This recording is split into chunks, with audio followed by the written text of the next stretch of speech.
Tipper ಒಂದು ಕಾರಿಗೆ ಡಿಕ್ಕಿ ಹೊಡೆದು ಬಳಿಕ ಪಲ್ಟಿಯಾಗಿ ಚಾಲಕ ಸ್ಥಳದಲ್ಲೇ ಮೃತಪಟ್ಟ ದಾರುಣ ಘಟನೆ ಕಟ್ಟಪಾಡಿ ಶಿರುವ ಮುಖ್ಯ ರಸ್ತೆಯ ಬಂಟಕಲ್ಲು ದುರ್ಗಾನಗರ ಬಳಿ ನಿನ್ನೆ ರಾತ್ರಿ ನಡೆದಿದೆ.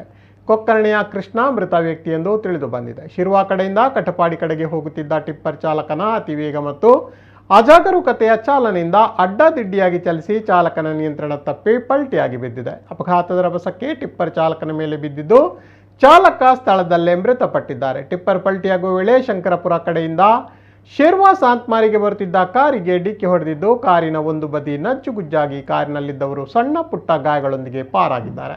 ಅಷ್ಟು ಮಾತ್ರವಲ್ಲದೆ ರಾತ್ರಿ ವೇಳೆ ಟಿಪ್ಪರ್ ಪಲ್ಟಿಯಾಗುವ ಸಮಯ ಯುವಕರು ಫ್ಲಡ್ ಲೈಟ್ನಲ್ಲಿ ವಾಲಿಬಾಲ್ ಆಡುತ್ತಿದ್ದು ನಿಯಂತ್ರಣ ಕಳೆದುಕೊಂಡಿದ್ದ ಟಿಪ್ಪರ್ ವಾಲಿಬಾಲ್ ಕೋರ್ಟ್ಗೆ ನುಗ್ಗಿ ಅಲ್ಲಿ ಸಂಭವಿಸಬಹುದಾದ ಭಾರೀ ಅವಘಡ ಕೂಡ ಕೂದಲೆಲೆ ಅಂತರದಲ್ಲಿ ಪಾರಾಗಿದೆ. ಶಿರ್ವಾ PSI ಶಕ್ತಿವೇಲು ಘಟನಾ ಸ್ಥಳದಲ್ಲಿದ್ದು ಶಿರ್ವಾ ಪೊಲೀಸರು ತನಿಖೆಯನ್ನ ನಡೆಸಿದ್ದಾರೆ.